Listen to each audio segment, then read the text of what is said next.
হাতিয়ার করে মানুষকে ভাগ করছে।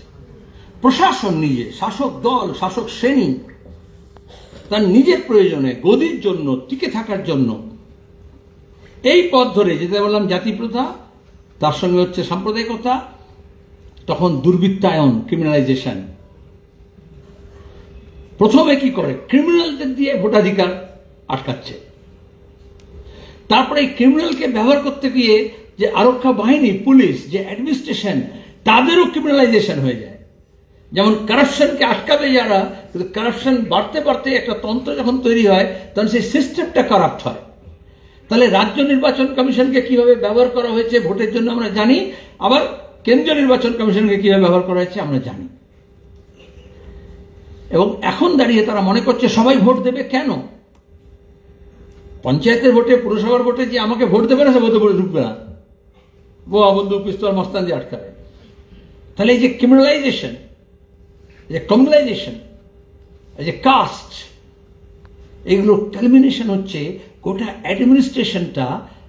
এই নয়া ফাঁসিবাদী এই জন্য বলছি আমরা, তখন তারা যখন কবজা করে নেয় তখন প্রতিষ্ঠানগুলোকে তারা এই কাজে ব্যবহার করে এবং করছে। তারই একটা দিক হচ্ছে এসআইআর।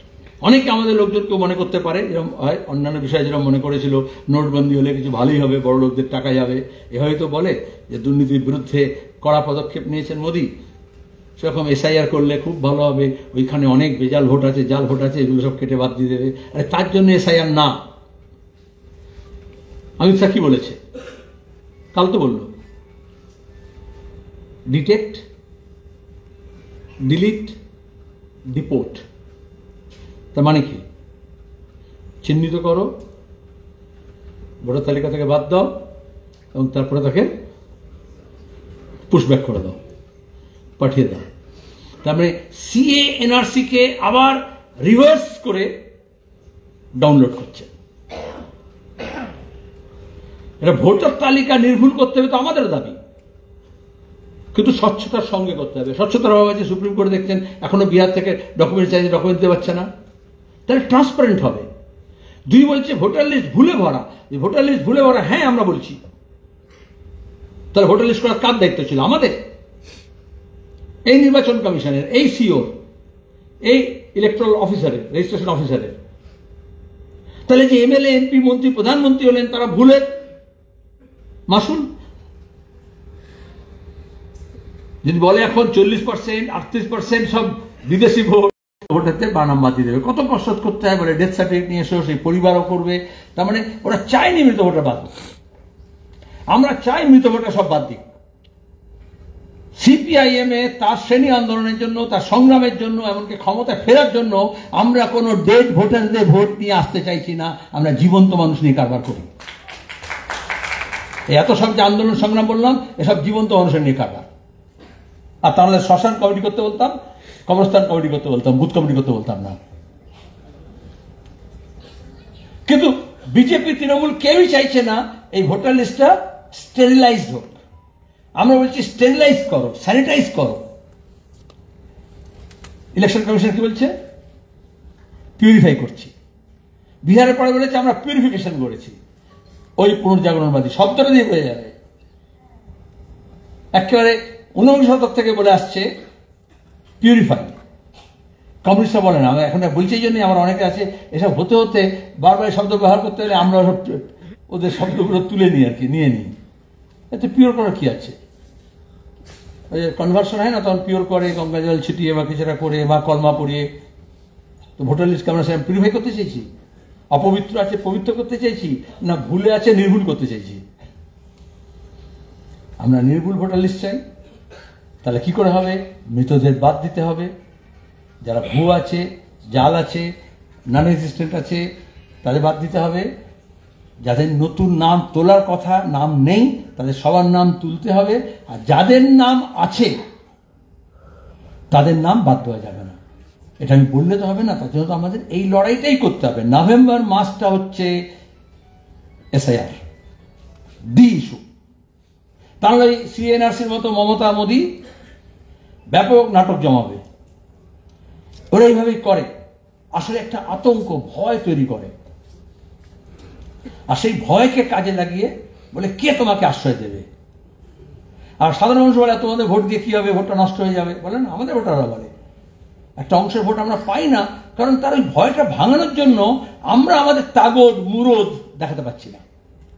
পরিষ্কার বলে জমায়েত কেন করি আমরা, আরো সবাইকে আসতে বলি কেন? কারণ সে তাগদটা এবং মুরদটা দেখতে চাইছে, তবে সে ভরসা করতে পারবে। আর এটা একটা সুবিধে আছে যে ভোটার লিস্ট আর আমাদের পার্টি এদের মধ্যে ডাইভার্স হয়ে গিয়েছিল গত কয়েক বছর ধরে। আমি তো ভোট লড়েছি, আমি শুনে বলছি আমার অভিজ্ঞতা। তাহলে এই SIR কে যদি আমরা ভালো চোখে নিই, তাহলে ওটা কাজের কাজ করুক এবং আবার আমাদের পার্টি কর্মী এবং ভোটার লিস্টের মধ্যে রিম্যারেজটা হোক, যাতে আবার তারা ভোটার লিস্টটা নিয়ে একটু ঘাটাঘাটি করুক, দেখুক, চেক করুক।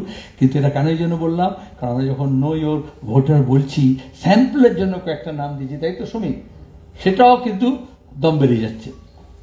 তাহলে সে কোনো যোগাযোগ নেই।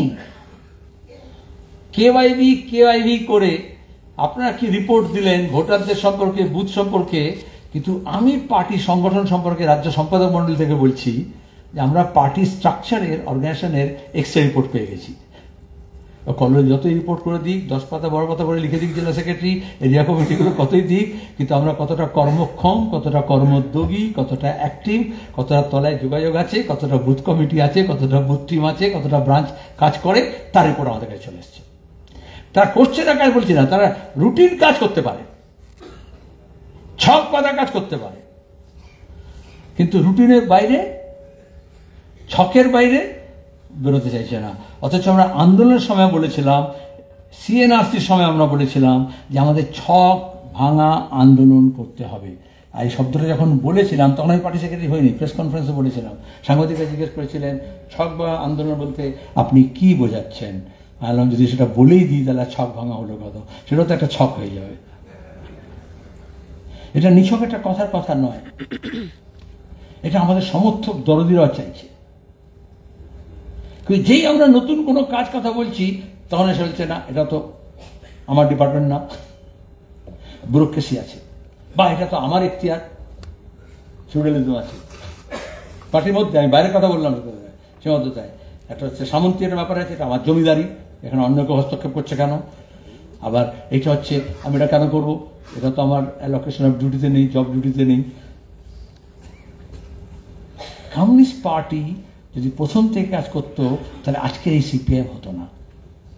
SIR নিয়ে আমরা এই পূজা, কালী পুজো এসব চলছে, তার মধ্যে আপনারা মিছিল করেছেন, প্যালেস্টাইন নিয়ে করেছেন, আপনারা জল জমা নিয়ে করেছেন, তার জন্য আমরা অভিনন্দন জানিয়েছি। আমরা 29 তারিখ আগামী বুধবার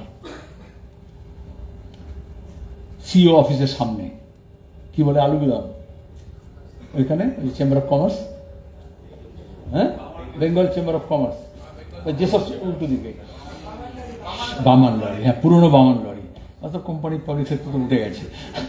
আচ্ছা, ওইখানে আমাদের জমায়েত, কলকাতাকে জমায়েত করতেই হবে, কিন্তু বিমানদা বামফ্রন্টের বাম দলগুলোর তরফ থেকে দেখেছেন, আপনাদের বলছি কলকাতার উপর পুরো ভরসা করতে পারেন না। বারবার আমাকে বলেন তুমি হাওড়াকে বলো, হুগলিকে বলো, উত্তর চব্বিশ বলো, দক্ষিণ চব্বিশ বলো, এমনকি কল্যাণী পর্যন্ত বলো, আসতে বড় জমায়েত করতে হবে। এটা CO ইলেকশন কমিশনের কাছে এটা বার্তা। বিহারের ক্ষেত্রে দেখেছেন এইটা নিয়ে একটা হইচই, পাড়ার ভোট বুথ চুরি করছে, ইলেকশন কমিশনকে দিয়ে করানো হচ্ছে, এবং মানুষের মধ্যে একটা আতঙ্ক এবং ভয় আছে, সে আশ্রয় চাইছে। আবার আমরা এই যে বলছি পাড়ায় পাড়ায় সহায়ক কেন্দ্র করা, পার্টির ব্রাঞ্চগুলোতে, পার্টির অফিসগুলোতে, গণসংগঠন অফিসগুলোতে একদম সাইনবোর্ড লাগিয়ে দিয়ে যেখানে ভোটার লিস্ট, এখানে দেখুন কি কাজ কি করার, এই সহায়তা করা, সাহায্য করা। বিপদে পড়েছে মানুষ, তারা চাইছে, তারা নিজেরা আসবে। কিন্তু আমরা একটা বড় জমায়েত করলে, একটা হইচই করলে, ওখানে আমাদের দাবি দাওয়া পেশ করলে, সব বাম দলগুলোর তরফ থেকে করা হবে, তখন এটা জেলায় জেলায় এবং তলায় বার্তা যাবে যে আমাদের এটা করতে হবে।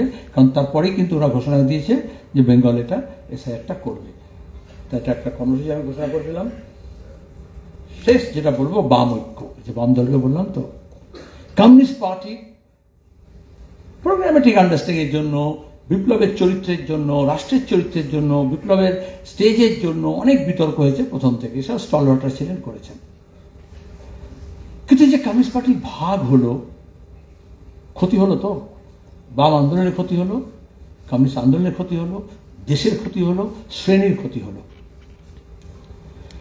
দক্ষিণপন্থী অংশটা সেই দিকে যেতে যেতে একেবারে কংগ্রেসের কোলে গিয়ে বসলো, ইমার্জেন্সিকে সাপোর্ট করলো। এখানে হচ্ছে সিপিআই হিসেবে গর্ব আমাদের। তারপরে তারা জরুরি ব্যবস্থার পরে ভাটিন্দা কংগ্রেসে ভুল স্বীকার করলো এবং আবার এটা আমার গর্বের কথা, পৃথিবীর ইতিহাস এটা হয়নি। তারপরে 78 থেকে আমাদের এখানে রাজ্যে 80-তে তারা যুক্ত হলো সহযোগী হিসেবে, তারপর বামফ্রন্টে শরিক হলো এবং দুটো পার্টি আলাদা হলেও 4.5 দশক আমরা মোটামুটি জাতীয় এবং আন্তর্জাতিক বিষয়ে, আন্দোলন সংগ্রামের বিষয়ে, নির্বাচনের বিষয়ে এদিক ওদিক মাইনর কিছু ইরিটেশন থাকে, কিন্তু আমরা একসঙ্গে কাজ করছি। এ হচ্ছে ঐক্য। আবার আমাদের পার্টির মধ্যে থেকে একটা অংশ মনে করলো বিপ্লব করে নেবে, নকশালপন্থী হয়ে গিয়ে তারা বেড়ে গেল, পার্টির ক্ষতি হলো। যারা শ্রেণী আন্দোলন, সংগঠন, সংগ্রাম গড়ে তুলতে পারত তারা বিপ্লবের হাতছানিতে চলে গেল। তার মধ্যে অনেকেই আবার আজিজুল হকের মতো আমরা যে স্মরণ করছি তারা আসলেন, আমি এটার মধ্যে যাচ্ছি না। কিন্তু আমরা চাইছি এই বাম কোর ইন্ডিয়ান রেভলিউশনারিজ, আমার শ্রেণী শক্তি, তার একেবারে অগ্রবর্তী অংশ হচ্ছে অন্তত কমিউনিস্টদের মধ্যে ঐক্য যাতে গড়ে ওঠে। তাহলে আমরা বামদেরকে ঐক্যবদ্ধ করতে পারবো এবং বামেদের সঙ্গে ঐক্যবদ্ধ হলে আমাদের বাম ধর্মনিরপেক্ষ শক্তি, অন্যান্য গণতান্ত্রিক শক্তিকে আমরা আমাদের লেফট ডেমোক্রেটিক প্রোগ্রাম নিয়ে এগোতে পারবো। এছাড়া অন্য কোনো উপায় নেই। এই মুহূর্তে একটা ডাক, এটা হচ্ছে কোর। এইটা করতে গিয়ে যেটা হলো, তাহলে কমিউনিস্ট আন্দোলন আমাদের দেশে 3টে ধারায় ভাগ হয়ে গেল। অবশ্যই আমরা মেইন স্ট্রিম। আবার এই যে মমতা মনে আছে আজাদকে নিয়ে মিটিং করলো, মাওবাদীদের নিয়ে ব্যবহার করলো, শাসক শ্রেণী, বড় বড় বিপ্লবী কথা আছে, কিন্তু মাওবাদীদের কি পরিণতি আছে দেখলেন। তাহলে তারা এই বাম শক্তিকে দুর্বল করার জন্য, অর্গানাইজ লেফট মুভমেন্টকে দুর্বল করার জন্য, অর্গানাইজ শ্রেণী আন্দোলনকে দুর্বল করার জন্য, শ্রেণী ঐক্যে ফাটল ধরানোর জন্য ব্যবহার করলো, ক্ষতি করলো। তারপর পরিণতি কি হলো? এই যে সিপিআইএম এর লিবারেশন, কত কথা বললো, শেষ পর্যন্ত ভোট পর্যন্ত গিয়েছিল। এদের মধ্যে কেউ কেউ মমতাকে লেনিন হিসেবে দেখেছিলেন, কেউ কেউ আবার মমতার টাকায় লেনিনের ছবি লাগিয়েছিল। কিন্তু এটা সবসময় শাসক শ্রেণী এটা চায়। আমরা যেমন চাই বুর্জোয়াদের মধ্যে, শাসক দলের মধ্যে, শাসক শ্রেণীর মধ্যে যে ফাটল আছে সেটাকে ব্যবহার করতে হবে। তারা তো বাম আন্দোলনের মধ্যে ফাটল তৈরি করতে চায়, কমিশনের মধ্যে ফাটল তৈরি করতে চায়। তাহলে আমাদের পার্টির ঐক্যকে যেমন গড়ে তোলা, শ্রেণী ঐক্যকে গড়ে তোলা, সেরকম বাম দলগুলোকে এবং বাম দলগুলোর জন্য কোর হিসেবে এই কমিউনিস্ট ধারাগুলোকে এক জায়গায় ন্যূনতম কিছু, আমরা পার্টি এক করার কথা বলছি না, তো সিপিআই সিপিএম দুটো আলাদা পার্টি, কিন্তু আমরা তো লড়াই করছি যৌথভাবে। এই যে বিহারে এখন মহাগঠবন্ধনের ঐক্য ভাগাভাগি যা হবে, তো আমাদের চেষ্টা হবে যাতে সিপিআই, সিপিআইএম, সিপিআইএমএল এর মধ্যে যাতে কোনো ভুল বোঝাবুঝি না হয়। আমাকে বললো ডেট চাই, মিটিং চাই, করতে হবে। আলাম না, আগে আমি দেখবো তোমাদের আসন সমঝোত হয়ে গেলে সিপিআই, সিপিএম, সিপিআইএমএল তাদের নিজের মধ্যে কোথাও লড়াই হচ্ছে না, তাহলে আমি যাবো। এই করা দরকার আজকের দিনে। তাই আমি এটা থিওরিটিক্যাল কথা বলছি, একটু প্র্যাকটিক্যাল কথা বলে দিলাম, সবটা ভোট নয়। আসলে আমরা একটা শুরু থেকে একটা সংগঠিত বাম আন্দোলন, শ্রেণী দৃষ্টিভঙ্গি, প্রোগ্রামেটিক আন্ডারস্ট্যান্ডিং, জনতান্ত্রিক বিপ্লব, তার জন্য লড়াই করে যাচ্ছি। আর একজন তারা সংশোধনবাদী আমরা বললাম,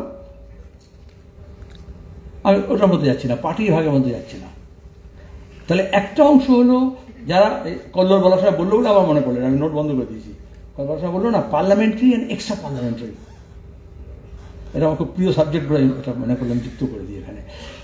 তাহলে এই যে মিলন করানো, অনেকে আর কতদিন হবে, এই তো হেরে গেলাম, আমরা তো এত আন্দোলন সংগ্রামের কথা বলে তো এক্সট্রা পার্লামেন্টারি ট্যাকটিক্স।